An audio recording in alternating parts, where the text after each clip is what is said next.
Welcome back. ಈ model MI Note 10 ನಾನು receive ಮಾಡ್ಕೊಂಡಿರೋ ರೀಸನ್ ಬಂದು ಸಿಸ್ಟಮ್ UI ನಾಟ್ ರೆಸ್ಪಾಂಡಿಂಗ್ ಅಂತ ಒಂದು ಪ್ರಾಬ್ಲಮ್ ಬರುತ್ತೆ. ಒಂದು ಎರರ್ ಮೆಸೇಜ್ ಶೋ ಆಗುತ್ತೆ, ಮುಂದಕ್ಕೇನು ಆನ್ ಆಗಲ್ಲ. ಇದು ಆಲ್ರೆಡಿ ಫ್ಲಾಶ್ ಆಗಿದೆ, ಫುಲ್ ಫ್ಲಾಶ್ ಎಲ್ಲ ಮಾಡಿದ್ದಾರೆ, ಆದ್ರೂ ಸೇಮ್ ಪ್ರಾಬ್ಲಮಲ್ಲಿದೆ. ಇದು ಯಾವ ಥರ ಅಂತ ನೀವು ನೋಡಿ, ಸೇಮ್ ಪ್ರಾಬ್ಲಮ್ ಬರ್ತಿದೆ. ಮತ್ತು ಇನ್ನೊಂದು ಸಲ ರೀಸ್ಟಾರ್ಟ್ ಆಯಿತು, ಹೀಗೇನಾಗುತ್ತೆ ಅಂತ ನೋಡೋಣ.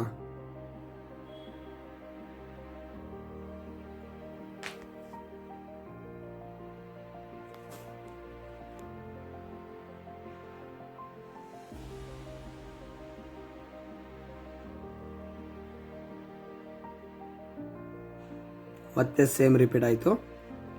DC ರೀಡಿಂಗ್ ಬಂದು 245ವರೆಗೂ ಹೋಗಿ ಮತ್ತೆ 0 ಆಗ್ತಿದೆ.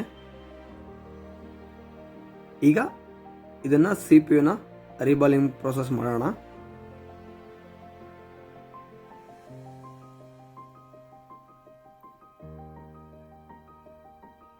ನನ್ನ ಬ್ಲೋಯರ್ ಗನ್ನಲ್ಲಿ ಇದಕ್ಕೆ ಹೀಟ್ ಬಂದು 400 ಡಿಗ್ರಿ ಸೆಲ್ಸಿಯಸ್ನ ಇಟ್ಕೊಂಡಿದ್ದೀನಿ. ಹೇರ್ 3 ಇಟ್ಕೊಂಡಿದ್ದೀನಿ. ಇದು ಬ್ಲ್ಯಾಕ್ ಬೇಸ್ಡ್ ಅಲ್ವಾ, ಸೊ ಅದಕ್ಕೆ ಸ್ವಲ್ಪ ಹೀಟು ಜಾಸ್ತಿನೇ ಇಟ್ಕೊಂಡಿದ್ದೀನಿ. ಇವಾಗ ಹಾಕಿರೋ ಶೀಟ್ಸ್ ಬಂದು ಆ ಶೀಟ್ಸು ನಮ್ಮ UFSಗೆ ಸ್ವಲ್ಪ ಹೀಟ ಕಮ್ಮಿ ಕೊಡಲಿ ಅಂತ ಹೇಳ್ಬಿಟ್ಟು ಆ ಶೀಟ್ಸ್ನ ಮತ್ತೆ ಒಂದು ಕಾಯಿನನ್ನು ಹಾಕ್ಕೊಂಡಿದ್ದೀನಿ.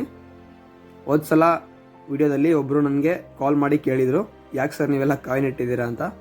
ರೀಸನ್ ಸಿಂಪಲ್, ನಮ್ಮ ಹೀಟು ಆ ಕಾಯಿನ್ ಸ್ವಲ್ಪ ಅಬ್ಸರ್ವ್ ಮಾಡ್ಕೊಳ್ಳುತ್ತೆ, ಸೊ ಅದಕ್ಕೋಸ್ಕರ ನಾನು ಕಾಯಿನ್ ಇಟ್ಟಿದ್ದೀನಿ.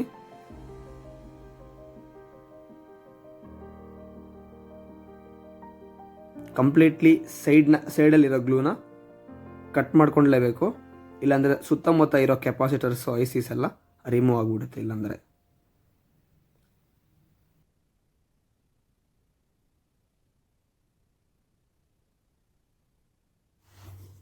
ಈಗ ಐಸ್ನ ರೀಬಾಲ್ ಮಾಡ್ತಾ ಇದ್ದೀನಿ.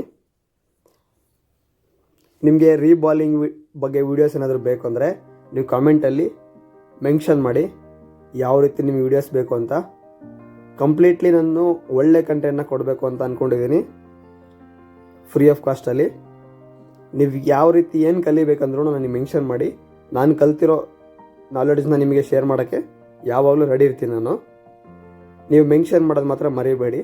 ಈ ವಿಡಿಯೋ ಏನಾದರೂ ಯೂಸ್ಫುಲ್ ಆದರೆ ನಿಮಗೆ ಯಾವ ರೀತಿ ಯೂಸ್ಫುಲ್ ಆಗಿದೆ ಅಂತ ಕಾಮೆಂಟಲ್ಲಿ ಮೆನ್ಷನ್ ಮಾಡಿ, ಸೊ ದಟ್ ನನಗೆ ನೆಕ್ಸ್ಟ್ ವಿಡಿಯೋನ ಯಾವ ರೀತಿ ಪ್ಲಾನ್ ಮಾಡಬೇಕು ಅಂತ ನನಗೆ ಐಡಿಯಾ ಬರುತ್ತೆ, ಇಲ್ಲ ಯಾವ ರೀತಿ ಕಂಟೆಂಟ್ ಕೊಡಬೇಕು ಅಂತ ಐಡಿಯಾ ಬರುತ್ತೆ. ಯಾವುದೇ ರಿಲೇಟೆಡ್ IC ವರ್ಕ್ ರಿಲೇಟೆಡ್ ಆಗಿರಲಿ, ಡಯಾಗ್ರಾಮ್ ರಿಲೇಟೆಡ್ ಆಗಿರಲಿ, ನೀವು ಯಾವುದೇ ಡೌಟ್ಸ್ನ ನೀವು ಕಮೆಂಟ್ಸಲ್ಲಿ ಮೆನ್ಷನ್ ಮಾಡಿದ್ರೆ ಅದ್ರ ಬಗ್ಗೆ ನಾನು ನಿಮಗೆ ವಿಡಿಯೋ ಮಾಡಿಕೊಡ್ತೀನಿ. ಅದು ಕನ್ನಡದಲ್ಲಿ ಡೆಪ್ತ್ ಇನ್ ಡೀಟೇಲ್ ಆಗಿ ನಿಮಗೆ ನಾಲೆಡ್ಜ್ನ ಕೊಡ್ತೀನಿ.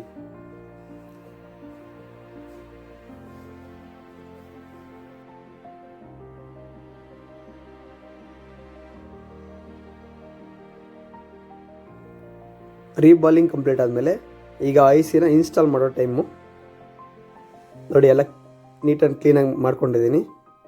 ನೆಕ್ಸ್ಟ್ ನಾನು ಪೇಸ್ಟ್ನ ಅಪ್ಲೈ ಮಾಡ್ತೀನಿ, ಸೊ ದಟ್ ಅಲ್ಲಿರೋ ಆ ಬಾಲ್ ಟು ಬಾಲ್ ಕ್ಲೀನಾಗಿ ಟಚ್ ಆಗಲಿ ಮೇಲಿಂದ ಕೆಳಗಡೆ ಅಂತ ಹೇಳ್ಬಿಟ್ಟು ಇನ್ನೊಂದು ಸಲ ಪೇಸ್ಟ್ ಹಾಕಿ ನಾವು ಹೀಟ್ ಮಾಡಿದಾಗ ಆ ಬಾಲ್ ಟು ಬಾಲ್ ಕ್ಲೀನಾಗಿ ಕೂತ್ಕೊಂಡ್ಬಿಡುತ್ತೆ. ಹಾಕಿದ್ದೀನಿ, ಕ್ಲೀನಾಗಿ ಅಲೈನ್ಮೆಂಟ್ ಮಾಡ್ಕೊಬೇಕು. ಮೊನ್ನೆ ಒಬ್ಬರು ಕಾಲ್ ಮಾಡಿ ಕೇಳಿದ್ರು ನನಗೆ, ಅಲೈನ್ಮೆಂಟ್ ನೀವು ಹೆಂಗೆ ಮಾಡ್ತೀರಾ, ಅಂದಾಜು ಮೇಲೆ ಮಾಡ್ತೀರಾ ಅಂತ. ಏನೂ ಇರಲ್ಲ, ಅಂದಾಜು ಆ ಥರ ಏನೂ ಇರಲ್ಲ. ಅಲ್ಲಿಗೆ ನೀವು ಸೈಡಲ್ಲಿ ಕಾಣ್ತಿದೆಯಲ್ಲ ಗೋಲ್ಡನ್ ಮಾರ್ಕ್ ಇದೆಯಲ್ಲ, ಅಲ್ಲಿ ಗೋಲ್ಡನ್ ಮಾರ್ಕಲ್ಲಿ L ಶೇಪ್ ಥರ ಒಂದು ಗೋಲ್ಡನ್ ಮಾರ್ಕ್ ಇರುತ್ತೆ. ಆ ಮಾರ್ಕ್ ಆ ಮೆಜರ್ಮೆಂಟ್ ಏನಿದೆ ಅಲ್ಲೇ ಕುಂಡ್ರಿಸ್ಬೇಕಾಗುತ್ತೆ. ಅಲ್ಲಿ ಕುಂಡ್ರಿಸಿದ್ರೆ ನಾವು ಹೀಟ್ ಮಾಡಿದಾಗ ಆಟೋಮೆಟಿಕ್ಲಿ ಅದು ಆ ಪ್ಲೇಸ್ಗೆ ಹೋಗುತ್ತೆ, ಜರಿ ಕಾಣುತ್ತೆ ಲೈಟಾಗಿ. ಅದನ್ನು ನೀವು ಪ್ರಾಕ್ಟೀಸ್ ಮಾಡಿದಾಗ ನಿಮಗೆ ಬರುತ್ತೆ. ಈ ವಿಡಿಯೋ ನಿಮಗೆ ಯೂಸ್ಫುಲ್ ಆದರೆ ಲೈಕ್ ಮಾಡೋದು ಮರಿಬೇಡಿ, ಮತ್ತು ನಿಮ್ಮ ಒಪಿನಿಯನ್ನ ಕಮೆಂಟ್ ಸೆಕ್ಷನಲ್ಲಿ ಪಿನ್ ಮಾಡಿ.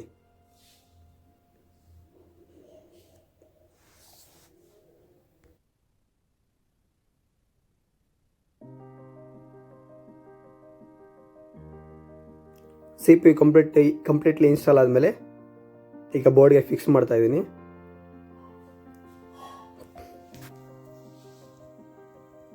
ಆನ್ ಆಯಿತು.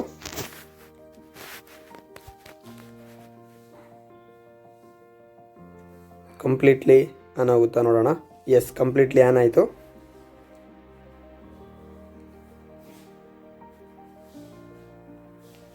Thank you for watching friends.